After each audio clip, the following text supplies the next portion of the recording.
Hi everyone, this is Carol Ann Speaks, The State of Our World on Friday, August 14, 2020. So what is it? Well, let's see if we can find out, okay?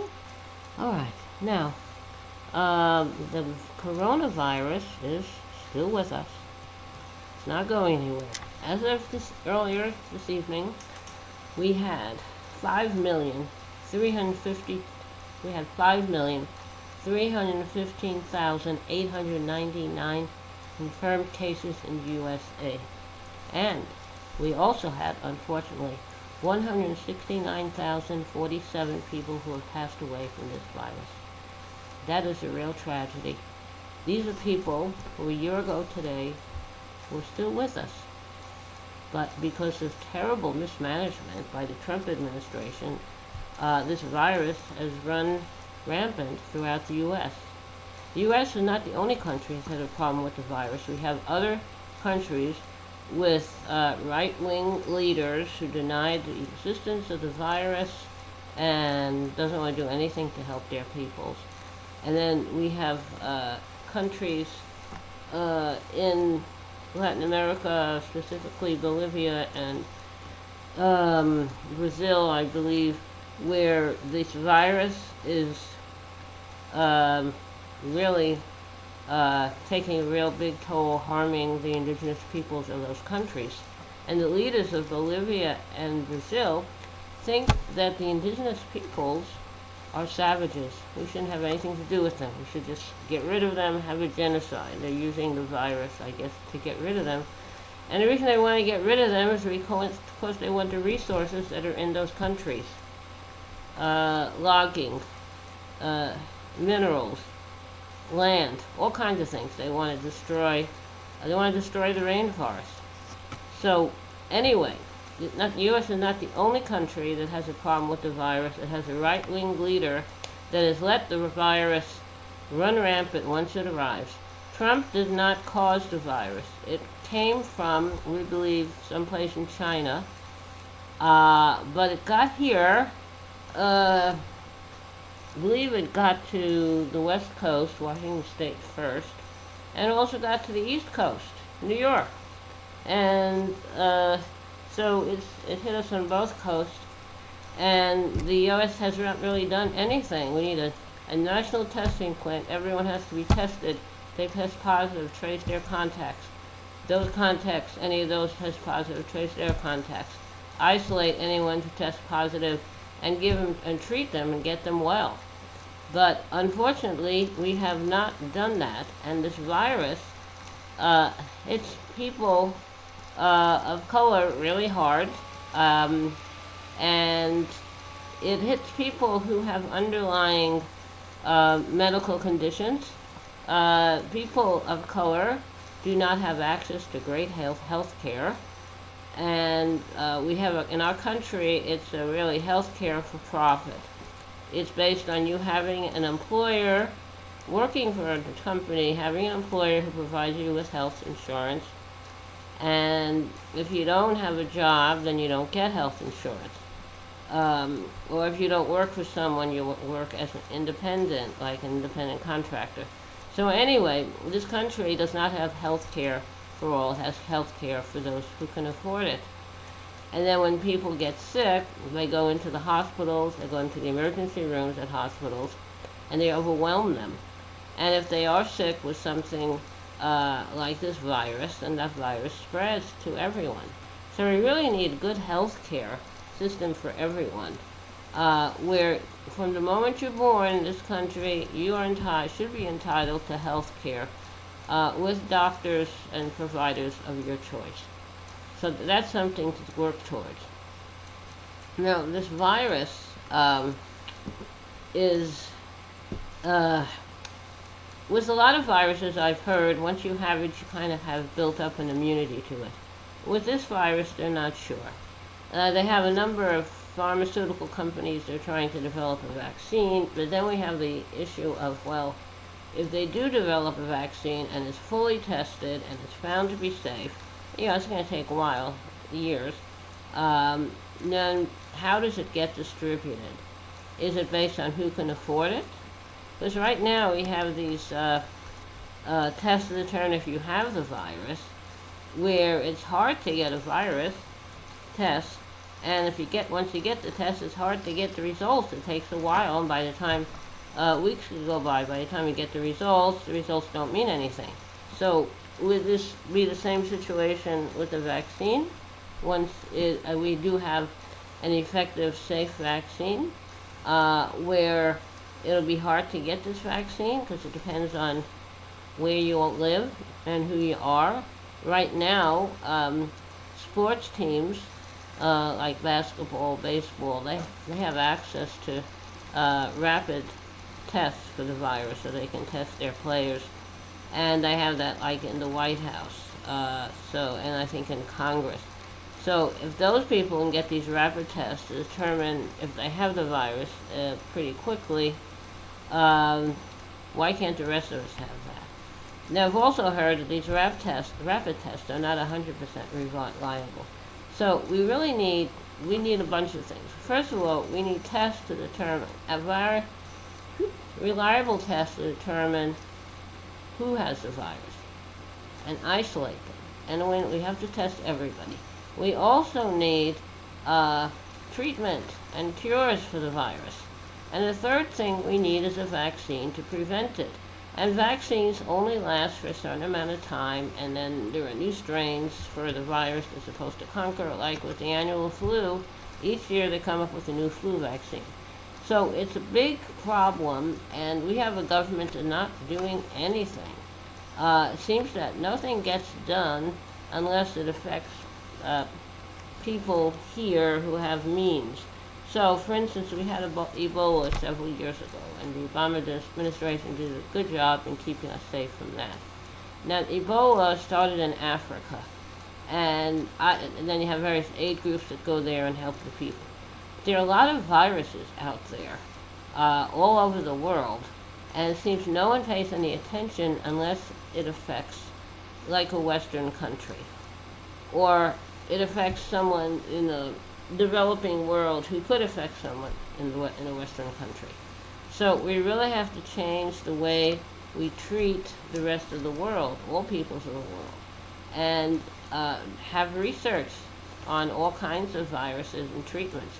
We had a program to do that, but Trump did away with it. We also had detailed instructions and procedures for what you do if you find a virus, a pandemic virus. Trump did away with them.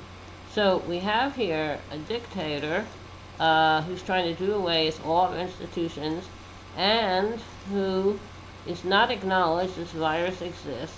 He has worn a mask occasionally in public, but he doesn't want to issue a national mandate for a mask.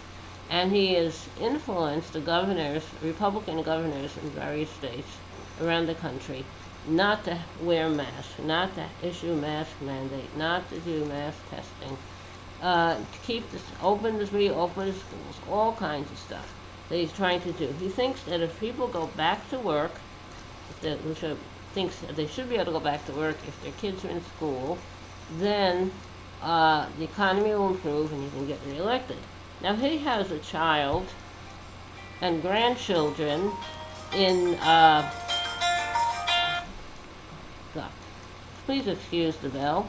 He has a child and grandchildren in schools in various parts of the country.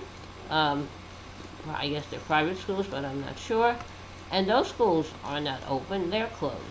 So we really need to have a plan for all of us. We are the people. We the people. Or she the people. We really do have to have a plan for all of us to keep everyone safe. Now, we have an election coming up in November, so make sure you're registered to vote. Get registered if you're not. Learn the issues and the candidates who will be on your ballot, and make sure you vote. Trump and his people are trying to also destroy the post office and delay the mail. A lot of people vote by mail. They get their ballot in the mail, and they fill it out and return it to their election office in the mail. And Trump is trying to slow down all of that stuff to keep people from voting. So you have to talk to your representatives at the federal, state, and local level and tell them you want fair elections, and you want a post office that's vibrant. Now, the post office needs some money because of the nationwide, worldwide pandemic, as do many industries, and they should get that money. But Congress and the President are holding it up. They have failed to make a deal, so to speak. Also, we have to repeal this horrible law passed in 2006 by the lame duck session in the U.S. House of Representatives, Republican lame duck session. They required the post office to pay retiree benefits decades in advance and prevented the post office from pursuing other ventures like postal banking. So they have to repeal that law. Now, the virus is here. We have to conquer it. You have to wear a mask whenever you're out in public. You should only go out in public when you need to, like to go to the doctor, the drug store, the grocery store. You should practice social distancing all the time. You should support your healthcare workers, keep them safe, your first responders, your essential workers like grocery store workers and truck drivers, and veterans in veterans homes, people living in assisted living homes, retirement homes, and nursing homes, and farmers, farm workers. They work very closely together. And employers should not require someone to come back to an unsafe position. If you're getting unemployment insurance and your job opens up, but it's not a safe condition, you should not be forced to go back to work there. Employers should be held accountable and should keep their employees safe and provide health care. Now, there was a $600 supplemental benefit for those, weekly benefit for those on unemployment insurance in the last stimulus bill, but now that has run out, and Congress is refusing to create a new stimulus bill. They're refusing the $600 supplemental payment. They said that discourages people from going back to work. That's very rich, very hypocritical from a group of people in the U.S. House and U.S. Senate who don't do any work. All they do is collect their paycheck. So we really need, that's on the Republican side, so we really need to make sure that we stay safe and keep everyone safe. And we're still dealing with the murder of George Floyd in Minnesota by a white police officer.